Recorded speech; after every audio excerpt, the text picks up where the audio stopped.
بسم اللہ الرحمن الرحیم۔ السلام علیکم۔ روہیل ٹالک میں آپ سب کو خوش آمدید۔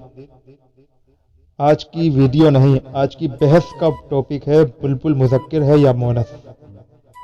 ایک پروفیسر صاحب کے بارے میں مشہور تھا کہ ان سے جب کوئی سوال پوچھا جاتا تو وہ اس وقت تک چین سے نہ بیٹھتے تھے جب تک کہ پوری تفصیل اور تسلی سے جواب نہ دے دیں، بلکہ بعض اوقات تو سوال پوچھنے والا تنگ آ کر اس وقت کو کوستا جب اس نے ان سے سوال کیا تھا۔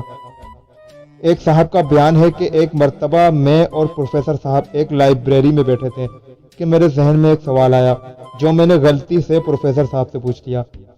میں نے دریافت کیا کہ حضرت یہ بتائیے کہ بلبل مذکر ہے یا مونث؟ پروفیسر صاحب اس وقت کسی کتاب کے مطالعے میں مہو تھے۔ میرا سوال سن کے موصوف نے کتاب بند کی، ایک لمحے کو کچھ سوچا، پھر مسکرا کر گویا ہوئے، میاں بلبل مذکر ہے۔ میں نے شکریہ ادا کیا اور جواب سے مطمئن ہو گیا۔ اس واقعے کے کچھ روز بعد ایک شام میرے دروازے پر دستخط ہوئی۔ گھر میں اس وقت کچھ مہمان بیٹھے تھے۔ میں نے دروازہ کھولا تو دیکھا کہ پروفیسر صاحب موصوف کھڑے ہیں۔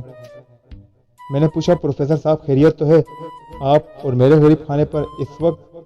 پروفیسر صاحب کہنے لگے، میاں اس روز آپ نے پوچھا تھا کہ بلبل مذکر ہے یا مونث، اور میں نے جواب دیا تھا کہ بلبل مذکر ہے، لیکن آج ہی مرزا غالب کا ایک مصرع نظر سے گزرا۔ بلبلے سن کر میرے نالے غزل خواہ ہو گئے۔ غالب کا شمار چونکہ اہل زبان اور مستند شعراء میں ہوتا ہے، لہذا اس مصرع کی روز سے بلبل مونث ہے۔ میں نے ان کے خلوص و محبت کا بہت شکریہ ادا کیا کہ وہ بیچارے میرے سوال کا جواب دینے میرے گھر تک تشریف لائے۔ ابھی چند روز ہی گزرے ہوں گے کہ ایک صبح میرے دروازے پر زور زور سے دستخط ہوئی۔ میں گہری نیند میں تھا۔ دستخط کی آواز سنی تو ہڑبڑا کر اٹھ بیٹھا۔ دروازہ کھولا تو پروفیسر صاحب کھڑے مسکرا رہے تھے۔ میں نے انہیں ڈرائنگ روم میں بٹھایا اور صبح تشریف آوری کا سبب دریافت کیا۔ پروفیسر صاحب فرمانے لگے، میاں کچھ روز قبل میں نے آپ کو بتایا تھا کہ غالب کے مصرع کی روز سے بلبل مونث ہے، لیکن آج صبح جب میں کلیات اقبال کا مطالعہ کر رہا تھا تو ایک شعر نظر سے گزرا۔ ٹہنی پہ کسی شجر کی تنہا بلبل تھا کوئی اداس بیٹھا۔ علامہ اقبال چونکہ شاعر مشرق ہیں، ان سے زیادہ مستند کسی کی رائے ہو سکتی ہے بھلا، لہذا اس شعر کی روشنی میں آپ اس بلبل کو مذکر ہی سمجھیے۔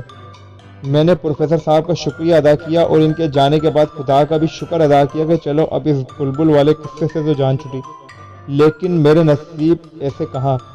ابھی ایک ہفتہ ہی گزرا ہوگا کہ ایک شام جب میں ٹی وی پر اپنا پسندیدہ پروگرام دیکھنے میں مگن تھا، دروازے پر دستخط ہوئی۔ دروازے پر گیا تو کیا دیکھتا ہوں کہ پروفیسر صاحب کھڑے ہیں۔ ان سے چند فٹ کے فاصلے پر ایک عدد گدھا بھی کھڑا تھا جس پر بہت سی کتابیں لتی ہوئی تھی۔ اس روز پروفیسر صاحب کے چہرے پر ایک فاتحانہ مسکراہٹ تھی۔ میں نے حیرت سے دریافت کیا، پروفیسر صاحب یہ کیا معاملہ ہے؟ وہ اسی فاتحانہ مسکراہٹ کے ساتھ کچھ یوں گویا ہوا ہے، میاں آپ کے سوال پر میں نے بہت تحقیق کی ہے اور بہت سی کتابوں سے استفادہ کیا۔ اس گدھے کے دائیں جانب جو کتابیں لدی ہیں ان کے مطابق بلبل مذکر ہے، جبکہ بائیں جانب والی کتابوں کی روز سے بلبل مونث ہے۔ اب فیصلہ آپ خود کر لیجئے کہ آپ کس رائے سے اتفاق کریں گے۔ مجھے اجازت دیجیے، ایک ضروری کام یاد آ گیا ہے۔ ان کے رخصت ہوتے ہی میں نے دونوں ہاتھوں سے اپنا سر تھام لیا اور سچے دل سے توبہ کی کہ آئندہ پروفیسر صاحب سے کوئی سوال نہیں پوچھوں گا۔ اسی طرح ہنستے رہیے، مسکراتے رہیے، میری ویڈیو کو لائک کرتے رہیے، شیئر کیجیے اور سبسکرائب بھی کیجیے۔ ملتا ہوں اسی طرح کی پیاری سی ویڈیو کے ساتھ۔ مجھے دیجیے اجازت، اپنا خیال رکھیے گا۔ پاکستان زندہ باد۔ السلام علیکم، عید مبارک۔